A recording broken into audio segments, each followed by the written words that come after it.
The quiet rise of Palantir, why its influence is growing and why critics are worried. Google Gemini's AI gets personal, and why chatbots can't really explain their own mistakes. A lesson from the Grok story this week. I'm your host, Jim Love. Let's get into it. It's a company that most people might have heard of, but have no idea what it does. The NASDAQ published an analysis noting that this company, Palantir, has come out of nowhere to become the 19th largest public company in the U.S., with its stock up over 2,800% since early 2023.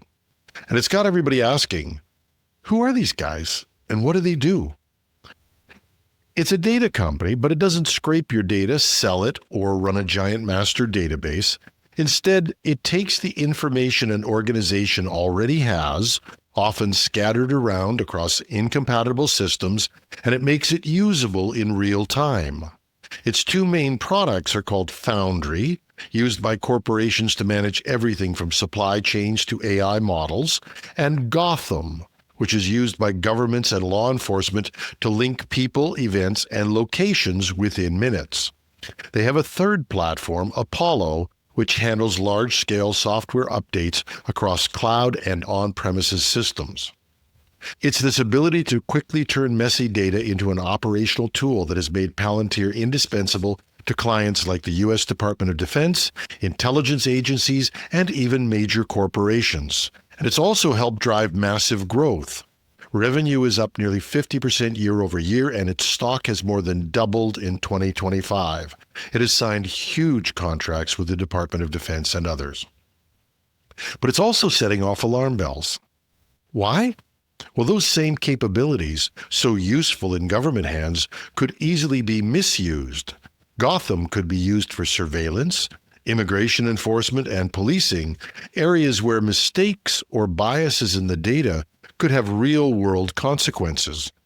Critics warn that the technology's power, combined with its opaque operations, make it hard to hold it accountable. In short, Palantir's influence comes from its ability to modernize legacy systems without replacing them, but the concern is what happens when that speed and power are applied in the shadows.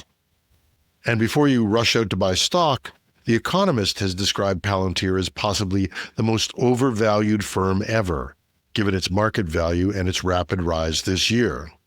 But despite that, it certainly is a company to watch. Google's Gemini is getting smarter with your personal data. The new personal context feature means Gemini can now remember details from past chats. So if you once told it you were planning a trip to Tokyo in October, don't be surprised if it later suggests packing tips or translating Japanese phrases without you having to repeat yourself. And this feature is enabled by default in select countries. Now, don't be fooled by the fact that I called this Gemini 2.5 Pro. From recent reports, Google is planning on rolling this out to both paid and free users. The reason it's being rolled out to select countries, presumably, is that Google anticipates some issues from countries like those in the EU that have stricter privacy laws. Now, it's not that they haven't thought about privacy. For quick private queries, they've got something called temporary chat. Ask about something sensitive, say medical symptoms or a work dispute, and the conversation won't appear in your history, it won't train Gemini, and it will be deleted in about 72 hours. And to alleviate concerns about those who don't want the data to train Google's model, Google is also renaming its Gemini app's activity setting. If you turn it on, a sample of future uploads like documents or photos may be used to improve Google services. But if you turn it off, that pipeline closes. These tools make Gemini more intuitive and more proactive, and they have a real function in terms of user experience. You don't want to have a conversation with an entity like an AI, have to constantly remind it of things that you mentioned yesterday, and it can use this data not only to serve the current conversation, but to fine-tune its responses now and in the future. But that also raises some privacy concerns.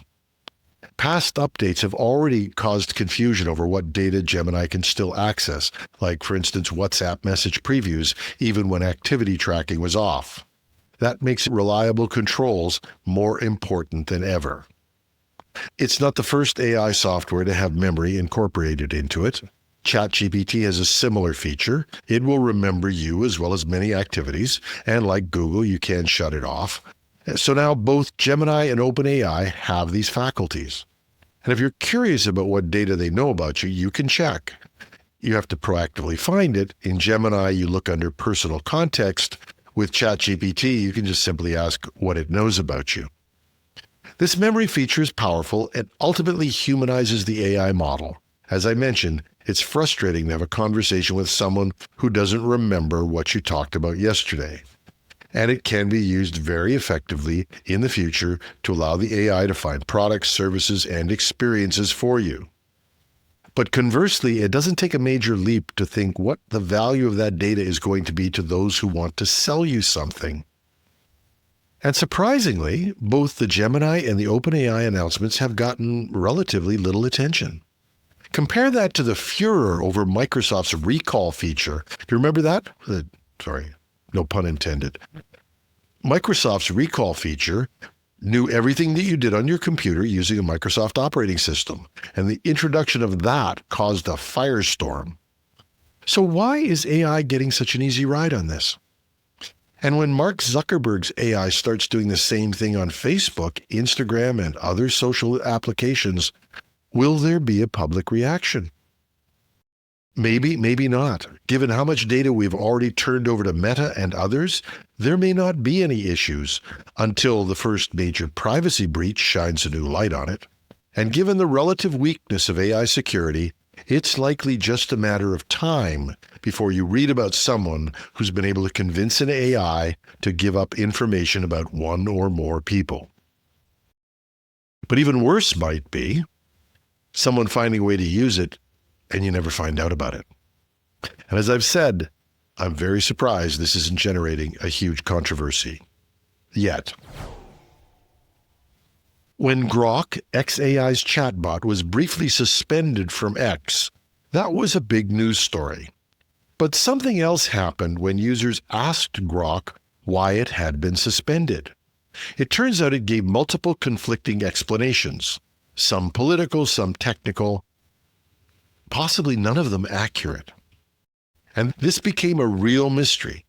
Was Grok hiding something? Was this another malfunction? And the answer to that is no, not really. When something goes wrong with an AI assistant, it's quite natural for us to ask, what happened? Why did you do that? And I've heard people say this, and it works with people. But with AI, it often leads to an answer that may sound confident, may make total sense, but might also turn out to be completely wrong. We've seen this behavior in other instances recently.